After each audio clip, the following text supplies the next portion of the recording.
It's time to laugh, learn, and take your photography to the next level with your favorite Cowgirls with Cameras, Cara, Kim, and Phyllis. Welcome to the Cowgirls with Cameras podcast. I'm Kim Beer with Kim Beer Photography and Be More Business. I'm Cara with Fast Horse Photography. And I'm Phyllis with Phyllis Burchett Photo. Good evening, you all. Oh, we're in so much trouble. We're recording in the evening again. I was going to say, I don't think I've ever said good evening on here. Well, and it is a little dangerous for us to be recording in the evening. Like, the evening is not probably a good time. So you probably, for those of you listening, you're in for a wild ride. I know. I think we're already sounding a little punchy. Yeah, because we're all getting old and this is sundowning. Well, speak for yourself there, Kimberly. Oh, goodness. Cara's not even going to respond to that. All right. So what have you all been up to? I'm going to share my news last. Okay. Y'all are going to wait. Well, we just got back from Arizona from the KL Bar Guest Ranch where we got to shoot in the desert, which was pretty amazing. We had we had a lovely stay. We had great participants. We had awesome horses and riders from the Arizona Horse Company. So yeah, that's probably, I've just been playing catch up from that. Yeah, me too. It feels like I've been back 8 hours and I've been back 8 days. Yeah. What about you, Phyllis? That's all I got too. What she just said. Yep. Arizona? Yeah, but it was a good trip. It was colder than we expected it to be. I know you didn't even take your heated vest. I was surprised. I didn't. I only brought one sweatshirt, and it was so spicy. By the end of the week, I was hanging it outdoors so it could air out during the day, so I would have something to wear during the cold hours. That's all I brought, but mine wasn't spicy. So. I don't understand I guess I just emit a bit of a spicy aroma after a few days. And I was gonna say it was actually cold for you and me, but I think Phyllis really enjoyed the heat. Enjoyed the heat? Yes, because we kept the furnace on all the time. Well, enjoying wasn't the word I would use. You were overheated. Sorry. I was overheated, yeah. So all our participants got to enjoy, if they wanted to, private rooms at this facility, which is amazing. The KL bar was beautiful. But they all got to do their own private rooms. But the three of us shared a room. And we walk in the door. It was very cozy. And Phyllis is like, there's two beds that are like almost attached to each other. And then there's one bed clear across the room.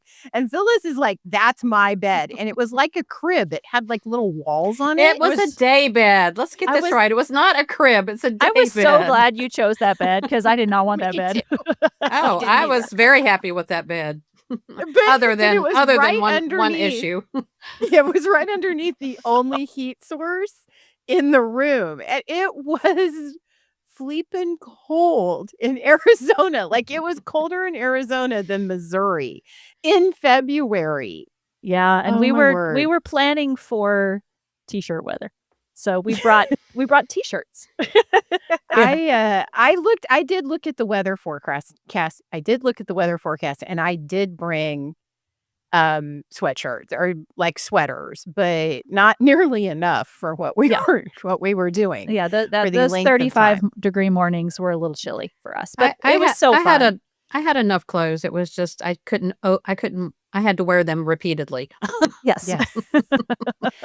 And at this event, though, one of the things that we got to do at the event is we got to give away a special gift. So I think that special gift is a attachment to something we want to talk about in this episode. So you two are better with the special gift than I am. Phyllis, can you talk about our sponsor, Greater Than Gatsby, please? Is what Kim is getting at. I was going to say. That sounded very vague. Like I thought we were going somewhere else with that for a second there. Yes. A huge shout out to one of our great sponsors, Greater Than Gatsby, who is one of the leading creators of high quality Lightroom presets and Photoshop actions for photographers. Their I use their actions, their Photoshop actions quite often. They've been downloaded over 1 million times and are used by all types of photographers around the world. They Give got a them a little try. something for everybody too. Like Yeah, they've got stuff and for Lightroom, they've got stuff for Photoshop, and I don't know if Kim, if you use them as much as Phyllis and I do, but they get a lot of use in Yeah. this studio. And they even have check out their website because they even have some free actions you can and presets you can try out, along with some overlays and stuff to bump up your creativity. But we, thanks to Greater Than Gatsby, we're giving away a collection at every one of our events this year, as we did last Yay! year. And Natalie Heller got to win this year since she chose the Bohemian Rhapsody collection. So yeah, Congratulations awesome. to Natalie. And I will Mhm. say one of the things I love about Greater Than Gatsby is you can go onto their website and they actually give you examples about how to use their Yes, presets. And I have learned so much just from watching them use them and like do the tutorials. And I think that Yeah. is such an asset. And they have great tutorials, and they have great, if you are confused about how to load them once you purchase them, they've got great tutorials even how to get them onto your computer and into Cool. your, Photoshop or Lightroom too. So, yep. Very cool. Very Thank cool. you, Greater Than Gatsby. Thank you, Greater Than Gatsby. Thank you, Greater Than Gatsby. That is awesome. That is Gator than awesome. Gatsby. Gator than Gatsby. Greater than Gatsby. Maybe I'll learn how to talk. This is why we shouldn't record in the evening. This is part of it. So All right, Kim, go ahead. We know you're we're dying we're to all tell us. we're on pins. I'm on pins and needles. I want to know I'm going to be what's honest. I'm a little happening? nervous because Yeah. sometimes when Kim has something new happen, it means more work for me. So I'm just like, it actually, this one does not mean any work. She said for it didn't you, but have anything to do with photography. So It okay, does not. It does not have anything to Come do on, with spit it out. photography. But Cara was right. We are welcoming a puppy into our family on Friday. Aw, is it a corgi? No, No? it is a smooth collie. It's a little boy. Oh, His name will be Dumbledore because we are a Aw. Harry Potter household around here, and I'm sure he will be called by the other names: Albus, Percival. There's a wolf name in there somewhere, and then there's Headmaster, which I'm pretty sure he will be running the ranch at some point. But super excited about welcoming Dumbledore to our family. How and old is I he? promise I will post a picture of him in the community. you better. And while someone else is talking during this, I'll send you to the picture so you can see him. Well, I happened to how come old? across it while you were I was Facebook stalking people, and I came across just a post that you had commented on about puppies, and I was like, Kim's getting a puppy. Kim's getting a puppy. How on earth did It's- you find? It was totally random. It popped up in my feed that you had commented on a post, and I clicked on it because you're literally never on social media. And it was you talking about these cute little puppies. And I'm going to be honest, I'm disappointed you didn't take both of them. So, No. It's not even one of those. oh, Wait it's till different you puppies. see him. Okay. It is a different puppy. So yes, I'm super excited. I'm super excited and also super nervous because I haven't had a puppy in a really long time. Yeah, your life's about So, to be like yeah, having we're a about to newborn. experience the whole puppyhood situation because he is only 9 weeks old. So we're getting the Mm. whole puppy experience around here. So Very exciting. yeah. So super Congratulations. I definitely will be sitting here waiting for you to text the picture while we're exciting. chatting Yes, today. I will when you guys start talking, so Yeah. you can look Yeah. at it while Phyllis is talking. Then you'll hear us going, "Oh my gosh, it was so cute." So one more thing before we jump on our topic, did we want to mention our May event we have coming up that we still have a couple Yes, spaces for? absolutely. Okay, let's do it. Yeah. Super excited about our May event, which is at the Circle Bar Ranch in Circle Bar Guest Ranch. Hobson, Montana. So this ranch is north of the Dry Head where we typically do stuff. So it's not going to be a lot of the same type of scenery. It's a very different type of ranch. And I have to say, one of the things that I am most looking forward to is that red barn. Because It's kind I of have iconic. all types of creative ideas for that red barn. And they have a giant red barn. So I think we can have a lot of fun with just the red barn. And that's only like one teensy weensy little part of this. And this is an intermediate and advanced workshop. But I want you to know, if you want to come and you are a beginner, we have mentorships that will get you to the advanced level so you can join us and participate in all of this.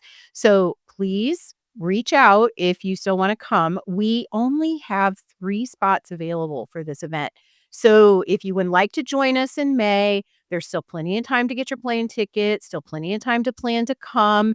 And it is in such an amazing part of Montana. You are definitely not going to be sorry about joining us. And it's super.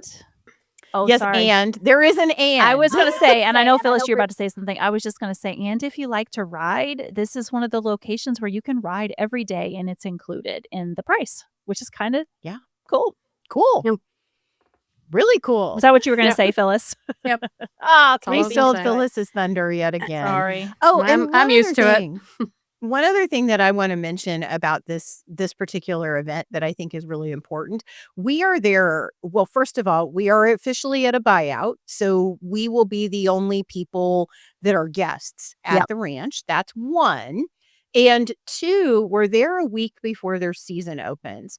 So we have fresh horses and fresh wranglers and fresh models who are not exhausted from dealing with humans for an entire season. And I'm certain will be excited to show off all of the fun things that they can do. And, fresh horses are always fun to photograph. So might be a good time. And it's the closest airport would be Great Falls, Montana. It's about an hour and a half from the ranch. Yeah. Yeah, and if you're okay with doing 3, you could go to Bozeman or Billings. So there's 3 hours out, it'd be one of those 2 airports. So what we're trying to say with all of this is if you're looking for something to do in May, this is your opportunity to come hang with us in May in a really beautiful location and to photograph a bunch of horses and cowboys and to have fun. So put it on your schedule. May 19th through the 23rd, 5 days, 4 nights. There's private accommodations and shared accommodations available. And the information is on our website. If you go to our website, cowgirlswithcameras.com, click on events, and then Montana will be at the top because it's the next one we're doing. So, yay. All right. Are we ready to get into our topic? We are. Yep. Nice. So tonight, wow, it is tonight, I guess. So in this episode, we are talking about how to set yourself up as a beginner to really accelerate your learning in photography in a pace that gets you to that space where you can attend an intermediate or advanced workshop with us and feel completely comfortable. So my part of this, or my contribution to this conversation, is something I actually did a year ago. And that was create the Equine Photography for Beginners course. And Cara and Phyllis both contributed to it, but but it is heavily Kim. It is. It's heavily Kimized. Which means it's really good. Well, it's really, I do have to say I'm very proud about how well thought out it is.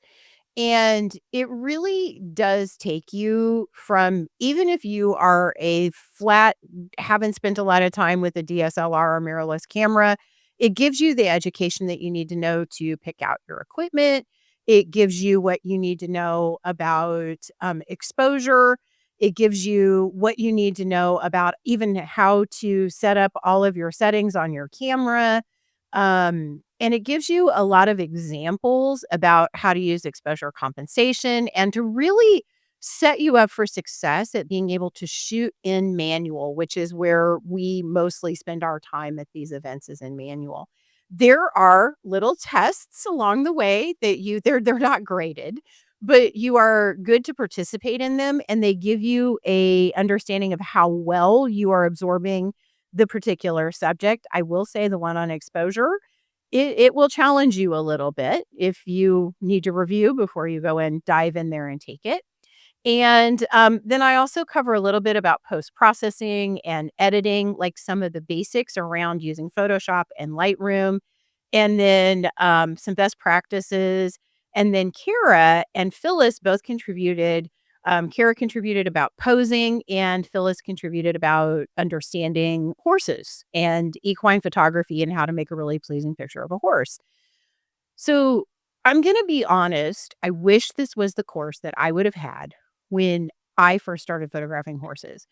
It's not a ton. I mean, it's like 7 hours of information, and it's compacted with everything that I wished I would have known when I went on my very first equine shoot.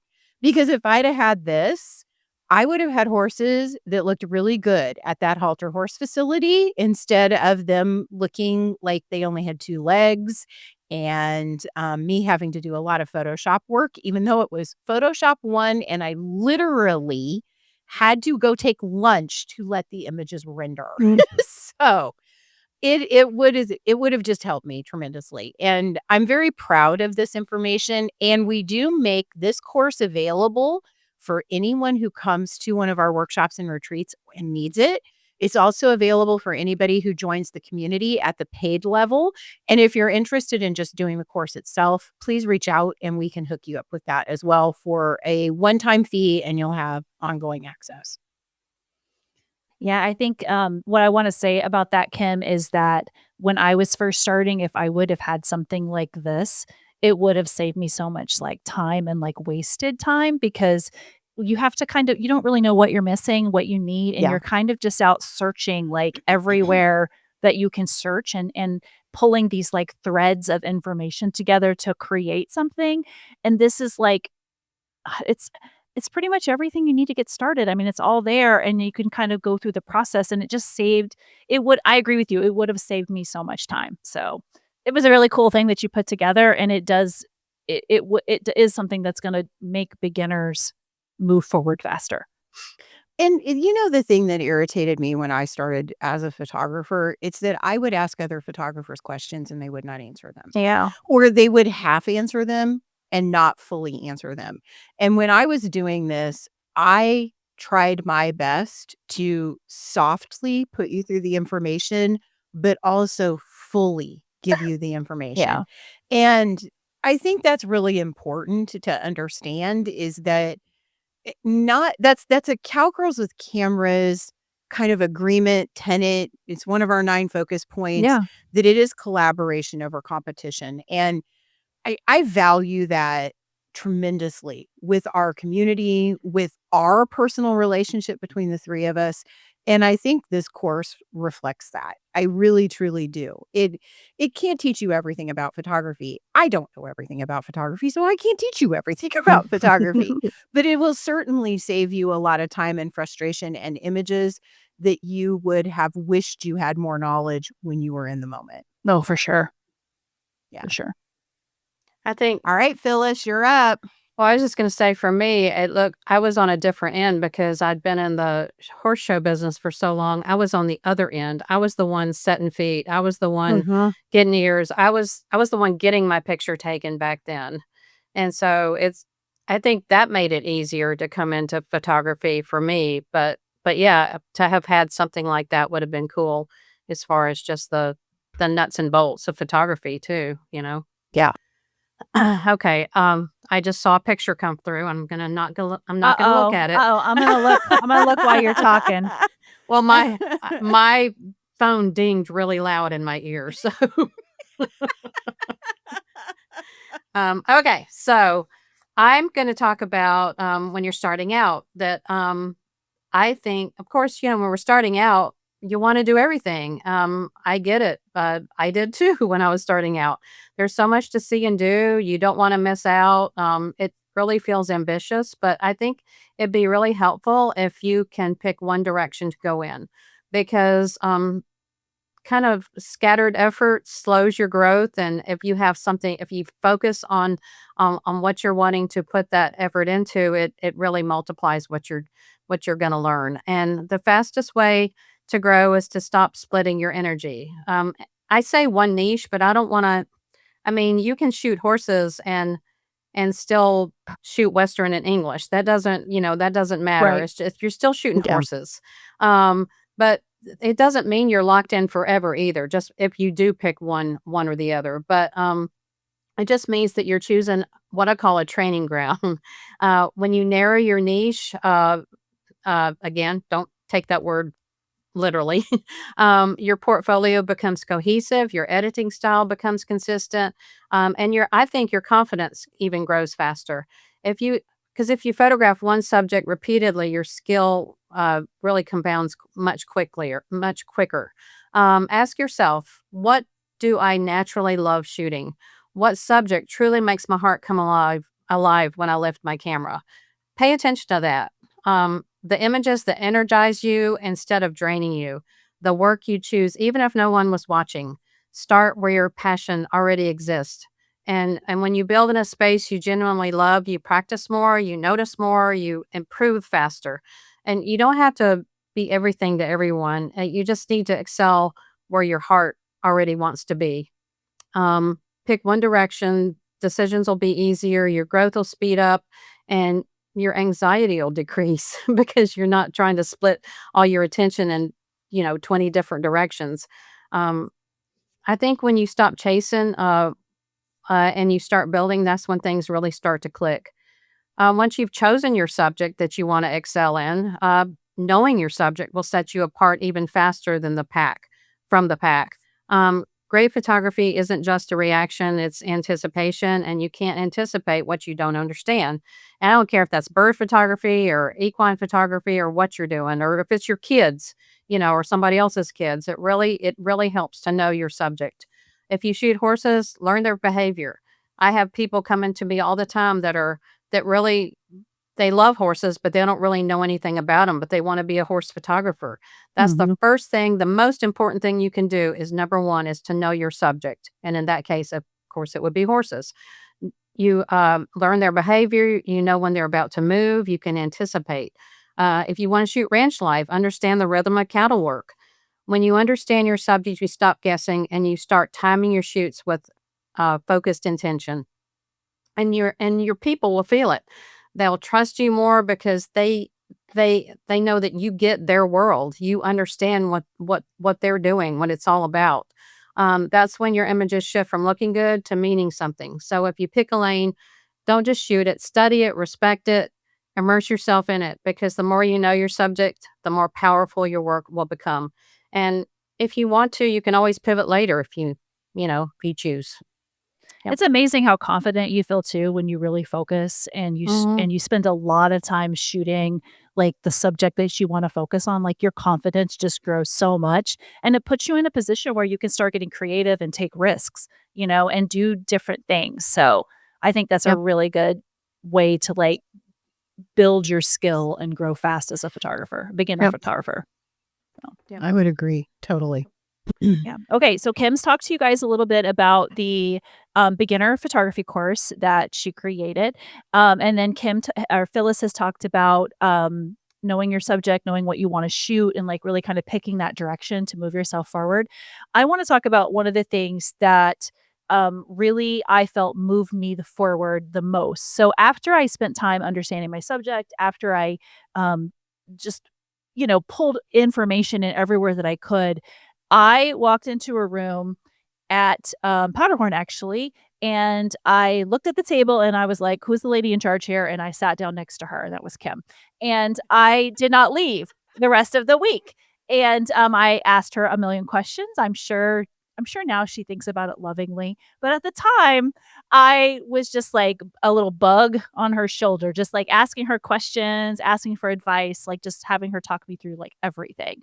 So, and then another time before that, I went to an event in Georgia where I did the same thing with Phyllis. And I stood at her shoulder and I was like, "What are we shooting? How are we shooting this?" And I asked her a million questions. And that is why I think one of the fastest ways to grow has to do with community and your network.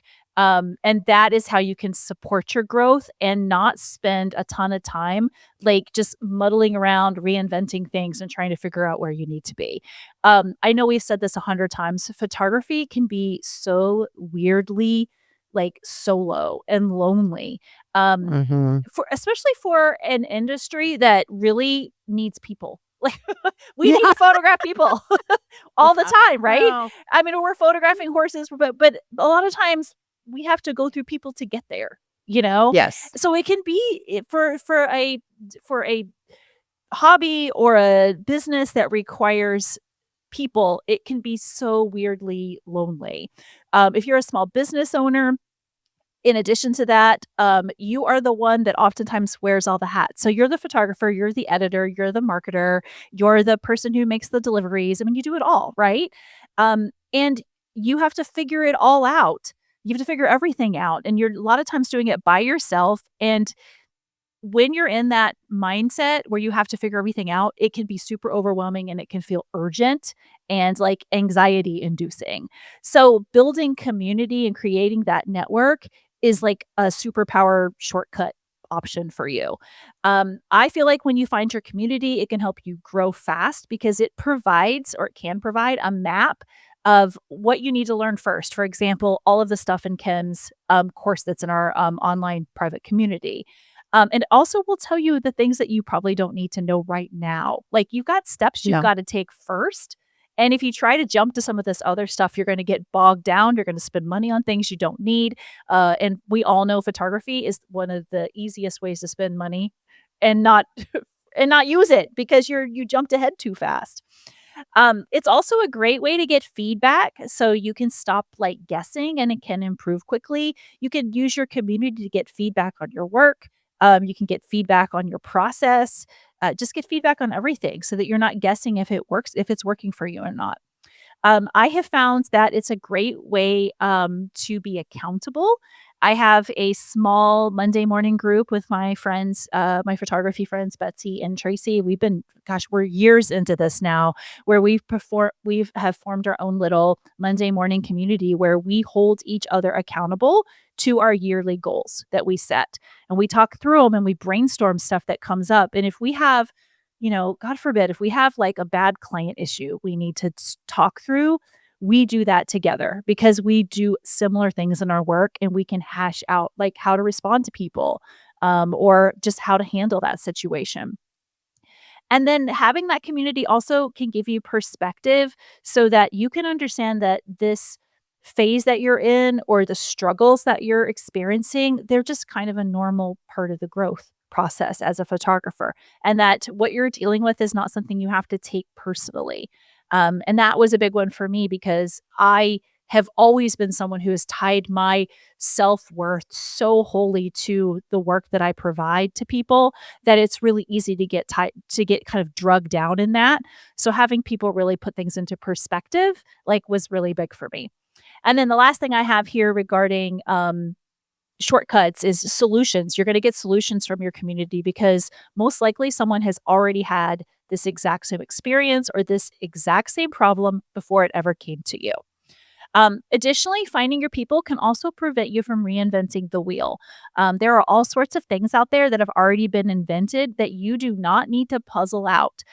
So instead, you can just build upon them. So I think about things like contracts that are already written. We all need contracts, forms, things like pose flows, email templates, even gear choices, like what do you need now to be an equine photographer? You don't have to figure that out through guesswork.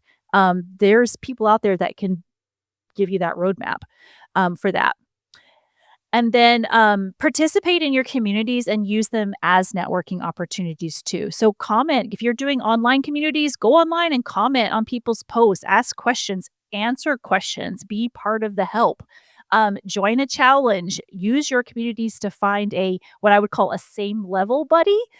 So someone that you can grow with and share ideas with. A great example of that are our Cottonwood Ranch Oh, yeah. photographers.